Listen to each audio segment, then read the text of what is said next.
It's dangerous. It's dangerous for the citizens there. When you need emergency help, you expect 911 to answer and properly respond to your call. But public records show dispatchers in an area county let down the public multiple times over the last several years.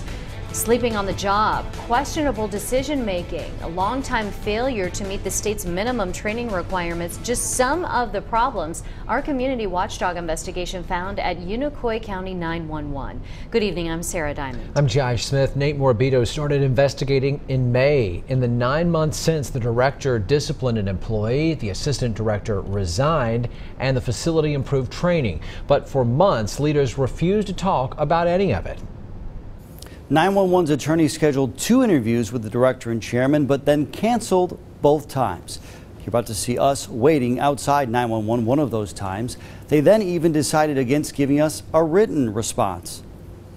Don't you think the public deserves to know and be assured that the dispatch center is taking seriously and handling properly any calls?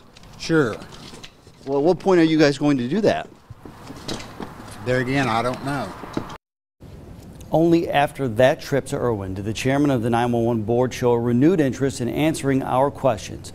But it took us showing up at a board meeting to get him to address 911's public safety shortcomings on camera. Tonight, he assures us the dispatch center is now in compliance with the state's training rules and is taking additional steps to make sure dispatchers are better trained in the future.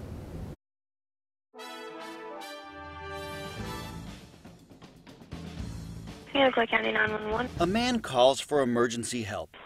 For about on and off for about an hour and a half. As a woman with a history of seizures tries to survive one of the worst seizures of her life. I've had to give her a couple rescue breaths, but she comes right back. The dispatcher initially promises to stay on the line, but then suggests ending the call before addressing all possible concerns, including the woman's questionable breathing as required by 911 protocol. Do you feel comfortable getting off the phone? Okay. Call me back if anything changes, okay? The man eventually calls back. She's actively seizing again. As the woman again struggles to breathe. Yes, I've had to initiate rescue breath supply. The second call leads to CPR. Come on, honey. Rescue breaths are ineffective. 911 reports the woman survived. I just called about the wreck that just happened in front of my house. A week prior, another person is forced to call back after a dispatcher attempts to transfer a crash with injury call to another county. I don't know what they're doing. The transfer fails. It just started beeping and I had lost signal. Okay, let me try it again. The director says he's since addressed both calls with the dispatcher, a woman still in training at the time. That is extremely dangerous for the citizens of that county to not have properly trained dispatchers. Mary Kerr says those November 2016 calls sum up a lot about the past training culture at Unicoi County 911. I only received a couple days of training. The dispatcher left her job there in early 2017 and now works in another state. There was a lack of training. There was a lack of consistency amongst all shifts. She says for years, Unicoi County failed to meet Tennessee's minimum training requirements. I had seen certain dispatchers ask for additional training and they were told that they needed to wing it. Training records obtained by News Channel 11 show 911 didn't even train dispatchers to respond to calls from people who are deaf, hard of hearing, or speech impaired until last summer. I didn't know that till you brought it to our attention. After we started asking questions. We found out, mostly through you, that training wasn't up to date, but Travis was on that. He had told me right at the beginning that he was going to have to improve training. Director Travis Chandler told us he started addressing that training issue and others when he took over in August 2016.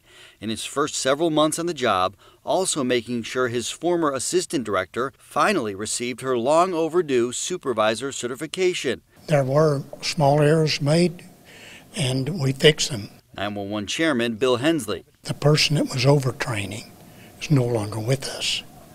And we counted on them to do their job. The reason she's gone is equally surprising. According to a police report, she resigned in August after she went through a coworker's phone to look at a Facebook conversation involving Kerr. She had gone through the phone to see if there was any communication between her and I in reference to any calls or any documents that I was supplying to Mr. Morabito. While Kerr never supplied us with copies of any calls or documents, a month later she did provide us with these pictures, taken, she said, at the request of that supervisor to document a continuing problem. She was falling asleep on the job, and it was very well known. Kerr says these February 2016 pictures show a dispatcher sleeping on 2 different days, more than a year after she received 2 separate reprimands for routinely falling asleep, sometimes while on the phone, leaving her coworkers without proper help, at times even making snoring sounds. The then director warned, regardless whether a medical issue or lack of sleep caused the problem, any additional sleeping on the job would result in more discipline. Despite these pictures, records showed that woman never received any additional discipline under the previous director. Off camera, the employee in question told us she's never slept on the job. I know you're out there.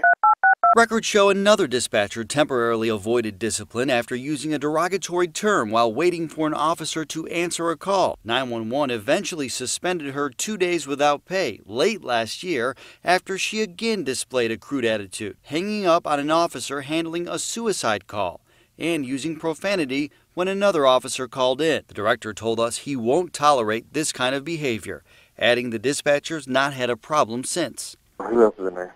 Just us. Then there's another supervisor who left a trainee by herself. They should never be left alone. Were they left alone? Yes, they were. Did I leave you there today? Yes, did I? Yes, and I did fine.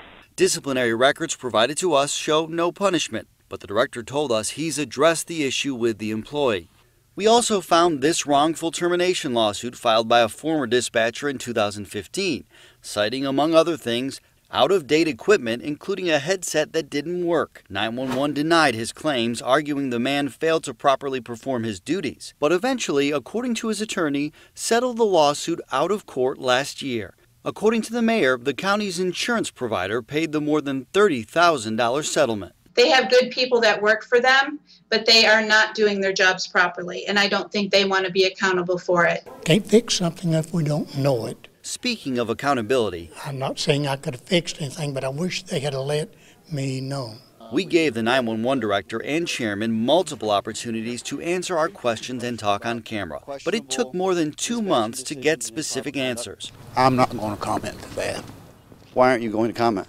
And only after we pushed the issue with elected leaders and the board's attorney. We have pictures of a dispatcher sleeping multiple times. Listen, I've got to get to court. Thank you very much. You called those minor issues. Were they minor or were they serious? Pretty serious, you know, especially when you talk about 911 training, that's serious. Chairman Hensley argues Kerr is a disgruntled former employee. The lady may have an axe to grind. She was in for director and didn't get it. I did not leave Unicoi 911 because I was being disciplined or I was disgruntled. Regardless, he promises 911 is committed to operating a better system. It won't happen again. We're going to absolutely make sure of that. He provided additional assurances during the most recent 911 board meeting. Can you assure this board and the community that we have a training program in place to get our employees trained as they're supposed to be? Yes, sir. Since the day I took over, that's what I've been doing every day. Okay. Every one of my employees are fully trained.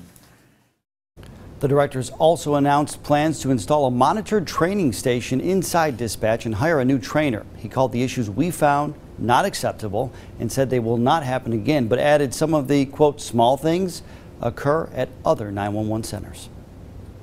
Nate Morabito with a Community Watchdog investigation. Nate, thank you. The director says now that the agency is offering better pay, 911 has hired more qualified employees in addition to now using already trained part-time dispatchers.